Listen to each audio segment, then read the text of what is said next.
Wolf, he's making some strident comments. Neil Kashkari, the Minneapolis Fed president, talking about this issue of too big to fail, which he has been very, very strong about. He says he's calling for bank equity levels to be raised to 24% from the current level of 13% of risk-weighted assets. He says he can't believe the banking system had to be bailed out again just 12 years after the financial crisis. Here's a quote from his speech right now to institutional investors. He says, "What kind of absurd financial system do we have that requires the central bank to bail it out every decade?" He points out that the central banks have, that financial banks have benefited from the bailout that went to average Americans by keeping default rates down. He says it's absurd, again, using that word again, that we allow financial firms to fund themselves overnight. Quote, "We can't keep doing what we're doing." And he's urging those institutional investors to put banking reform at the top of their lists. Wilf, it's a good question because the Fed has, it seems to me, been pretty strong on the banks. They've ended share buybacks, capped dividends, and yesterday, as you reported, they're now doing that second stress test, or I guess a two-part stress test, relative to the pandemic. On the other hand, Kashkari seems to be right. The Fed did have to come in with trillions of dollars to backstop the financial system. So I throw it to you. Does more need to be done? Well, I think there's a massive difference from last time round, not least the cause of the crisis centered in the banks last time round. That's not the case this time. As to whether they've had a direct bailout this time, I don't think that's a fair characterization. Have they been a big beneficiary of both central bank and fiscal policy bailouts that we've seen over the last 3 or 4 months? Unquestionably, they are the most cyclical of sectors.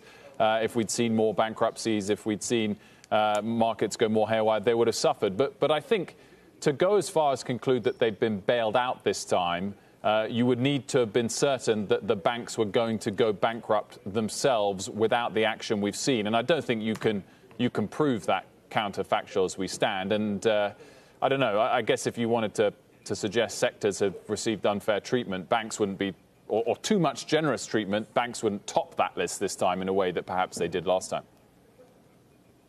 I agree. Not this time around, and certainly Kashkari is engaging in a bit of hyperbole.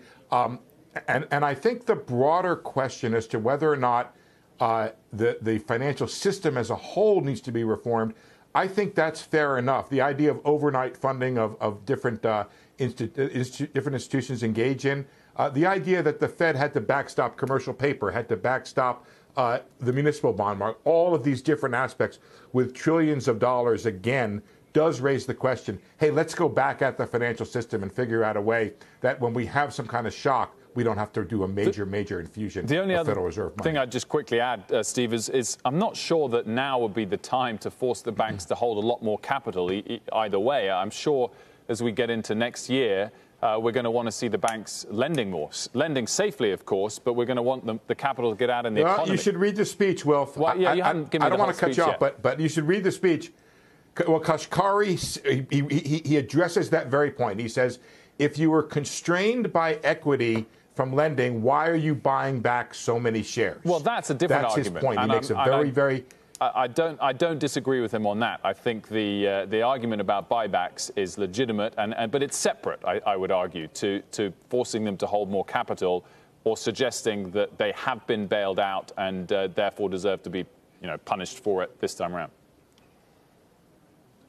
I think keep the issue on the table and keep talking about it. I think Kashkari does a service by bringing it up and forcing us to think about this issue of, do we have the system that we want, the one that a Fed has to come in and bail out? I think the banking system's in very good shape because of the reforms of Dodd-Frank, but maybe more needs to be done outside the banking system.